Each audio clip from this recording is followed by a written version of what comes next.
Sawadee krap. Hello everyone. My name is Dr. Adrian Lo from Hong Kong, and I'm a citizen of New Zealand. Currently, I am in Thailand as an international expert and lecturer at Thammasat University in the Urban Design and Development International Program. Today, I'm going to give you a walking tour of a photography exhibition about the migrant workers in Hong Kong. There's 370,000 migrant workers in Hong Kong. They come to Hong Kong because they will earn much more during domestic work than in their home countries. They do domestic work such as the household chores, looking after the children and the elderly, which the busy Hong Kong people are not able to do themselves. In Hong Kong, the working class parents are quite busy, working till early in the morning to late in the evening, so they won't have much time to look after the children and the elderly. So that's why these domestic migrant workers fill in an important gap in the socio-economic aspect of the working class of Hong Kong. But unfortunately, they must live with their employer. And this is the first issue, what is called the live-in rule. They're not allowed to rent an apartment or a condo or even stay in a hotel because there's another problem, which is the housing crisis. Hong Kong is one of the most expensive housing property markets in the world. So with that issue, it makes sense that the government imposes this rule that the migrant workers must live with their employer. But when you live in the place of work, in theory, you are in work 24 hours a day, or what we call on-call.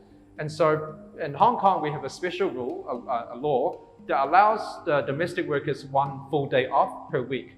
And that day is normally arranged with their employer, in this case, Sunday.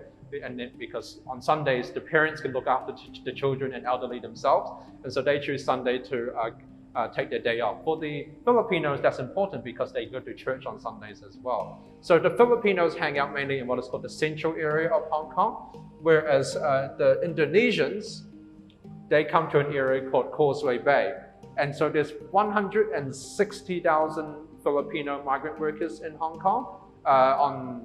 On Sundays, normally they'll just come into the public spaces, like in there's a street called Chatter Road in Hong Kong, where they're selling the fancy posh products like Prada. But on that one day off, the shops are closed, and then the street is open for the pedestrians only. So you can see some negotiation with the spaces to help these people.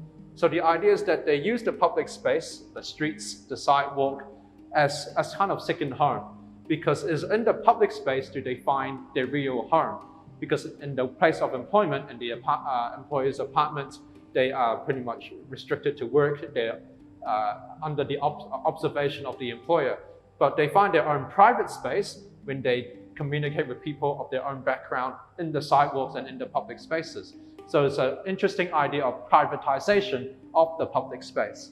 But more than that, it is actually one step further. It is also the domesticization of the public space, turning the public space of the street into a kind of second home, where they can practice dance performance, practice singing and cultural performances, share some noodles, share stories, or just socialize. Some people spend the entire day just video chatting with their families back home.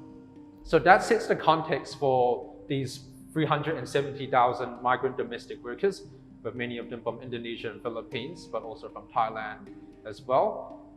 In 2015, one evening, they held a candlelight vigil for a Filipino lady called Mary Jane Peloso in Indonesia. She was a migrant worker, and she was caught for drug trafficking.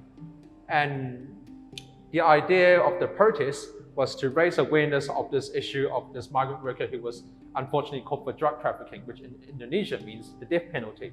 And just 15 minutes before the execution, the lawyer of Mary Jane Peloso came out and said, we found out, we were able to prove that the employer actually smuggled the drug into her luggage, and therefore she was spared from her execution. What was important was that these protests take place to unite the migrant workers as a whole and to promote the issues and rights of migrant workers all over the world, and indeed to save a life.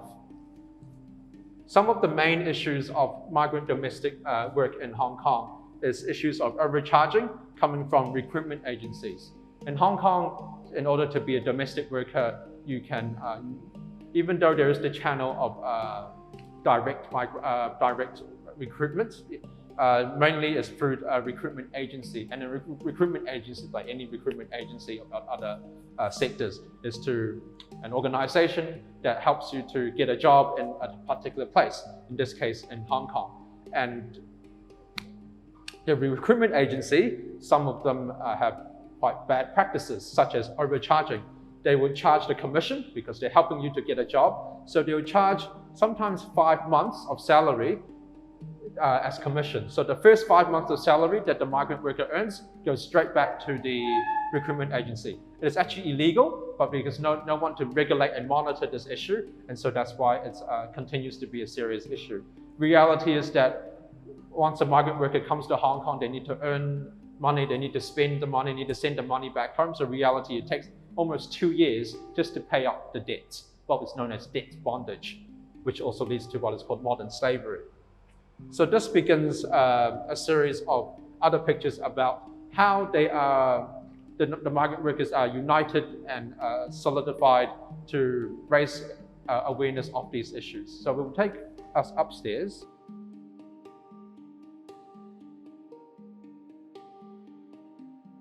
Another issue is called the 2-week rule. The 2-week rule means that if a migrant domestic worker loses her job for any reason, they only have 2 weeks to go from one employer to another employer, because they have a special class of visa to work as a migrant worker in Hong Kong. They have a special regulation, and 2 weeks is normally not enough for them to go from one place of work to another. Just the paperwork takes more than 2 weeks.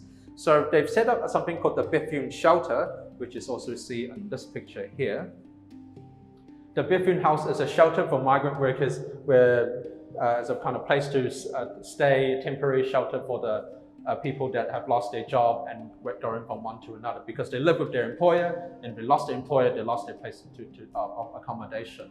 But it's also a place where migrant workers can share their stories and their struggles. So talking about the struggles of migrant domestic work, we have Ariana. Ariana is an Indonesian migrant worker, and back in Hong Kong, she was actually forced into it.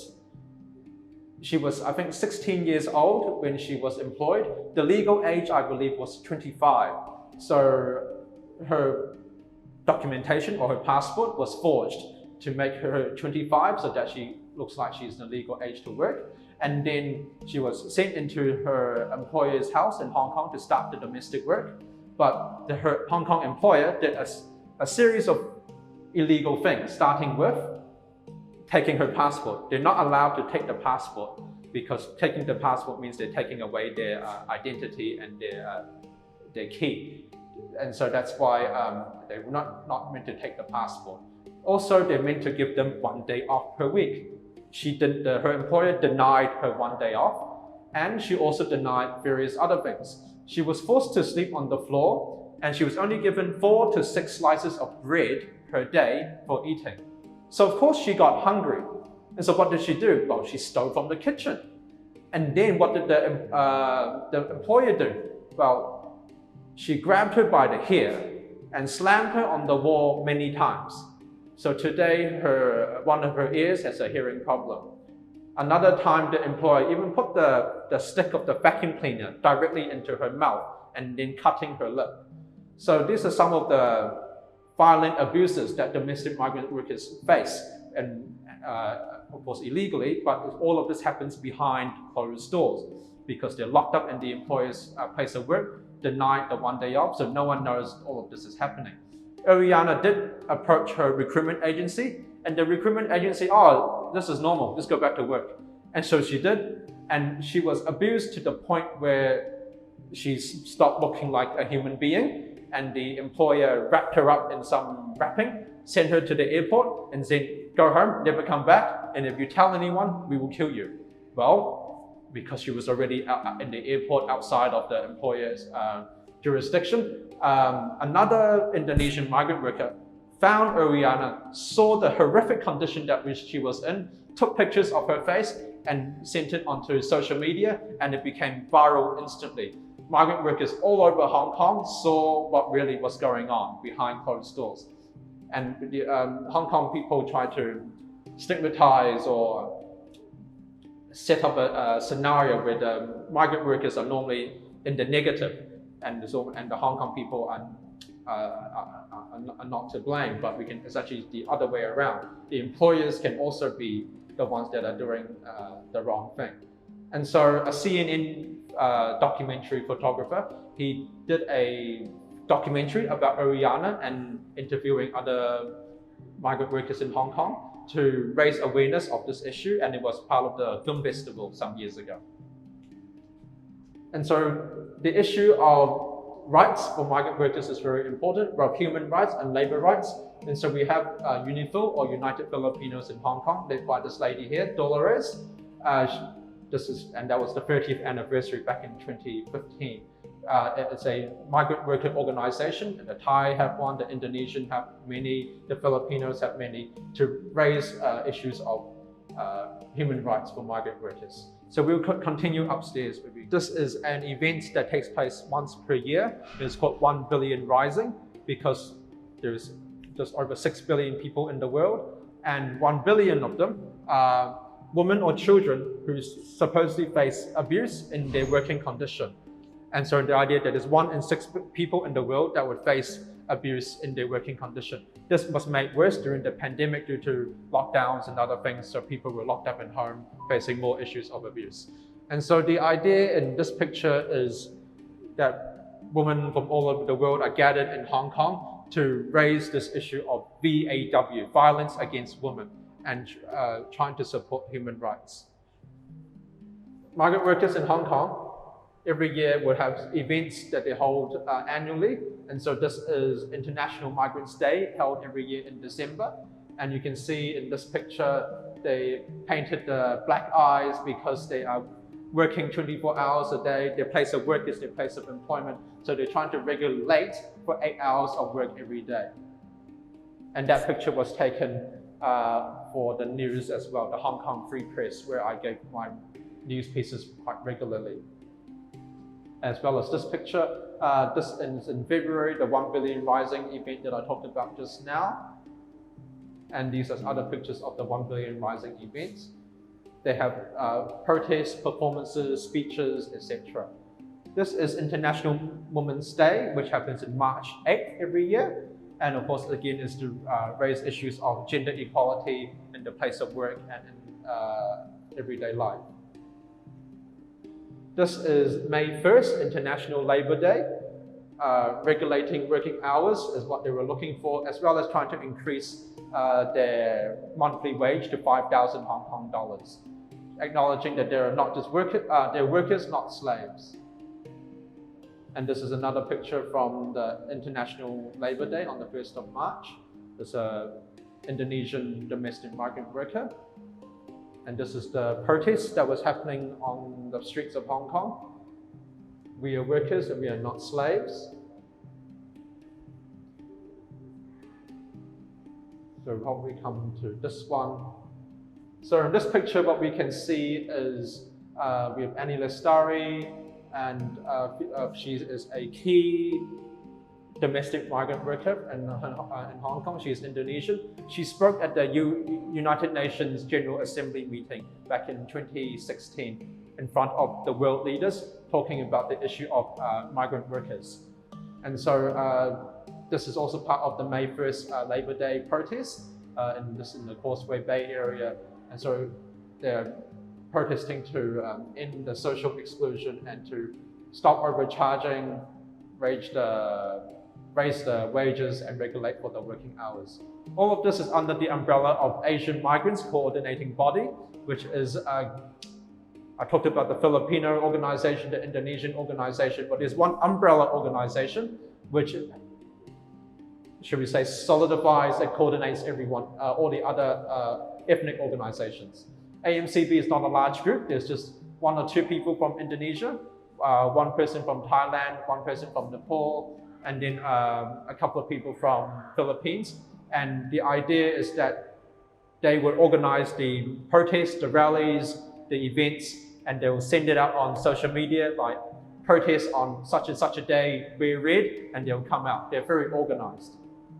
And so we come to the last picture here, which is again the 1 billion rising event, to show their organization and their solidification in raising the rights of women and migrant workers all over the world. This picture here is a typical Indonesian migrant workers rally outside the Indonesian consulates. They are limited to only a small space on the sidewalk. As you can see here, they are promoting direct hiring so that the employer can hire the worker directly and then can bypass the overcharged illegal recruitment fee. This is a Filipino domestic migrant worker protest in central Hong Kong, and they were protesting against the fees. There are different fees, administrative fees involved in the implementation of the domestic migrant worker processing. So that's why they're protesting against that. And this is the International Migrants' Day, as they were protesting, marching along the central area of Hong Kong. As you can see, although very organized, they take the advantage of doing spontaneous moments like selfies. The issue, of course, was the regulation of working hours and other issues that they face. So why am I doing this project here in Bangkok? Well, exactly, the issue of migrant domestic workers. There are some people from Thailand that are in Hong Kong doing exactly this work. They also gather in a particular public space. But more than that, it is my profession and my discipline of architecture and urban design, which I'm researching and teaching and trained in. And they use the public space to raise their voice of the issues of migrant domestic work, as well as gender issues and equality. And so it is through the public space that they're able to voice out these concerns and raise awareness. But more than that, the reason why I'm doing this is not just because I'm a photographer or an academic, but actually I was also looked after by a Filipino domestic worker when I was very young. My parents would tell me that they would give her the money, and so that she could send the money back to Philippines so that her child can buy a bicycle. So it's very much a personally rooted story. So thank you everyone for listening in, and also thank you to 6060 Art Space for hosting my exhibition. And in order to help raise awareness and to support the domestic workers in Hong Kong, we will highly recommend you to donate or read about these issues on Hong Kong Free Press or on the web.